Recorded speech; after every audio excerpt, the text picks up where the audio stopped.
Welcome to America's Voice Live, a special edition on the border. I'm Steve Gruber. It is February the 19th. And I can tell you the border, your border, the American border is still open. I mean, you can stand here and look. It's remarkable to me. I wanted to come see it for myself. I have not been to the border in a few years. I wanted to see it for myself. I wanted to be able to share this experience with you so we would understand the problems we're facing as a nation, the problems that Texas is facing, and everything else.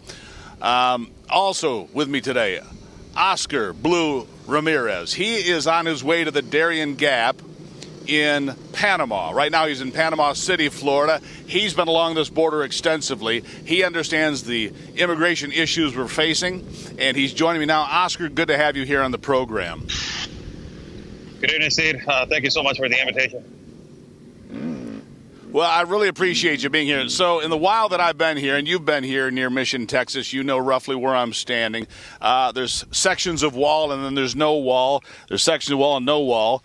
We've seen a couple of buses come out. We see Border Patrol in the distance, heavily armed. We just saw a whole troop of motorcycles go racing through. I don't know what that's about, but a lot of activity. And a lot of problems here. This border is not secure. Anybody that's watching the program right now can see that there's a massive gap of at least 300 yards behind me here in an open border, which is where the people that you're seeing are on their way to, right? Absolutely, Steve. And one of the things that has happened with the open border gaps is what Joe Biden did to stop the construction on the wall, and it has been completely horrible for the Mexican people on the other side. It has created a war with the cartel because the cartel, it is fighting for the open border gaps. This because of the enormous trafficking, the incentivization of making millions out of trafficking of human beings that are coming from South America, Central America, and on their way to the northern borders with Mexico and the United States. That is one of the most aggravated things that what the Biden administration has provoked, has incentivized the cartel to grow, and ultimately it has created wars between them to fight off who owns the open border gap, Steve. Yeah, and one of the things we've noticed here, Oscar, and you understand this quite well, as you've done extensive reporting, you, Ben Berquam, and the rest of the team that have been to the Darien Gap a number of times and all along this border, is that there is a huge increase. We've gone up 8 times. It was 400,000 in 2020, the number of illegals that came across the border. Now it's 3+ million last year. And right now it's a little quiet in the McAllen, Mission, Texas area because a lot of this has shifted to the west, towards Del Rio, towards Eagle Pass, into New Mexico and Arizona and California, because the cartels and the coyotes and the people that are running human trafficking or drugs or just trying to flood the border, they know to follow the path of least resistance, don't they? Yes, absolutely. As the open borders, and ultimately, Steve, when you talk to the migrants, even inside of the Darien Gap, they already know, and they tell you, I want to go through the river, because they know that if they get into the river, crossing into a non-port of entry, they will be admitted and vetted. Even inside of the Darien Gap, Steve, they know about CBP-1. They know about how to go around and how to cheat on a loophole. They know if they're going to respect the CBP-1 process or not. And if they don't respect the CBP-1 process, then they already told us, if it takes more than 1 month, I'm just going to deliver myself to Border Patrol. And what is more to take, Steve? They know that if they deliver themselves to Border Patrol, they will be admitted and vetted and be processed, and then later on be released into sanctuary cities like New York. Yeah, and they go to New York, Chicago, Los Angeles, small places like Whitewater, Wisconsin. Now, from where I'm standing here over in Matamoros, Mexico, about a mile and a half as the crow flies from where I'm standing, according to some folks that were just here, there's a camp of about 2,000 potential illegals waiting to come in. They use their app every day, this asylum app provided to them by the Biden administration, and they can wait there for months at a time before they try to make their entry into the country. And where you are, in the Darien Gap, in Panama City, Panama, all along that route, there are camps of these people headed to America that want to come here, that don't have a job, don't have a place to live, don't have food to eat. I mean, it's an unsustainable path, Oscar. Yes, and we went to a couple of migrant camps, Steve, the ones that Ben Berquam and myself, we have been multiple times before we entered the Darien Gap. One of them was Lajas Blancas, that the authorities of Panama, it is registering between 2,000 and 2,500 per day, Steve. And then we went on car now because it's dry season. Before we went on a piragua boat. But now we went on car to Bajo Chiquito that is just steps away from the Darien Gap. That one is registering 2,000 migrants per day. We talked to several migrants.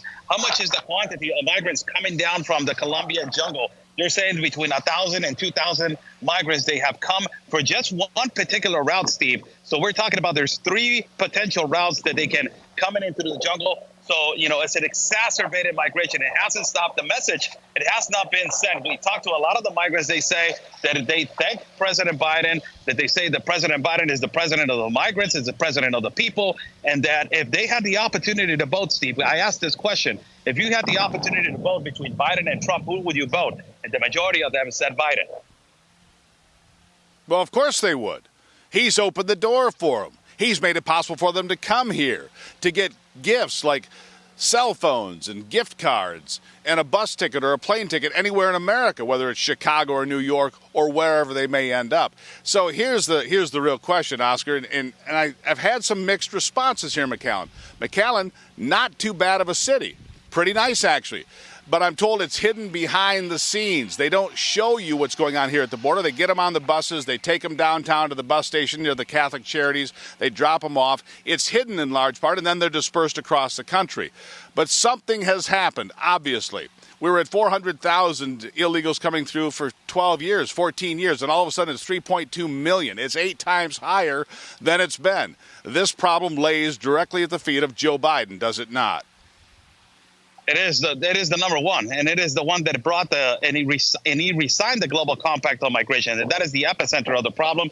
Given the power to the United Nations, get to know, Steve, the one that it is running, and for the American people, this is the reality. The one that is running your American borders, it is the United Nations. Before crossing into a non-port of entry into the United States, you will be arrested and processed, and you will be potentially be charged with illegal entry into the United States. Now you enter the United States and the Border Patrol, what they only do is process you and they deliver you to a non-governmental organization, and the non-governmental organization gives you away to whatever they potentially want you to be, Boston, New York, Sanctuary City. So for people to understand, the main problem of this is that Joe Biden secretly signed this international treaty that is called Global Compact on Migration, that is, is a triangle of people that they have opened the borders. Trudeau signed it, the Mexican president signed it, and also Joe Biden signed it. Yeah, it's a business plan. I want to go back to the fact that these buses are dropping people off at the Catholic Charities, Bethany Christian Services, and a whole host of others. This is a business plan. They get paid every day a significant amount of money for each migrant, each illegal alien they give to housing, that they give food, that they give shelter, all of these things, and they make money off this, and they're cashing in big. Your money, my money, while they leave the border wide open. People here are quite angry. And one other thing that I should point out, you say the NGOs and so forth are running this border. We just spoke to a pastor here a short time ago. What he truly fears are the cartels. He was very careful about what he would say on camera because he said, look, we know what goes on with human trafficking and moving the drugs, but we have to be careful about what we say. We have very strong security here, but he fears the cartels. I'll give you the last word. Yes, absolutely, Steve. It is, the cartels are in cahoots with the NGOs. And sadly, on this trip, what I just saw, it is an NGO that is promoting the route, Steve. In the Darien Gap, we saw this in Bajo Chiquito, the migrant camp. We saw that there was a banner, HIAS, this non-governmental organization, putting a banner where they tell you exactly where to go and how to enter to the Darien Gap. This is unbelievably disgusting, Steve. This is where people are dying, children are dying, women are being raped and abused, that we have recorded at a crossfire with Centerfront officials that Ben Bergquam and myself, we were in it. This is the places that they're promoting. This is the international organizations promoting this route, and they know that it's a humanitarian business, that it can be directed from South America all the way to North America. So the huge problem, it is now that the NGOs and the cartel, the cartel knows, Steve, that if they drop off thousands of people to an open border gap, who's going to be there to receive them? An NGO. So this goes as a circle in the cycle of business that is continuing, Steve, and it is just not stopping because of this kind of situation that we just discovered also over here in Bajo Chiquito, Panama. And they're handing out instructions. Here's your instruction sheet. Follow this step by step. You'll get into the United States, and here's how you do it, and here's where you go. Oh, by the way, here's your cell phone, here's your gift card, here's your airline ticket. Oscar, be careful out there. I know you're on your way to the Darien Gap in Panama. It's a tough place to be. Rivers of humanity flowing in. I greatly appreciate the work you do and the truth you bring about this ongoing crisis. Oscar, thank you. Thank you so much, Steve, for giving me the opportunity to be on your show. Thank you so much. Greatly appreciate it. And look, guys, as you look right here, I mean, you look, the wall's here, it's not here, it resumes down there, it ends down there. It's unbelievable. Well, what's the point of having a wall, no wall, wall, no wall? Seeing is believing. I had to come down and see it firsthand again. It is, well, it's the selling out of your country.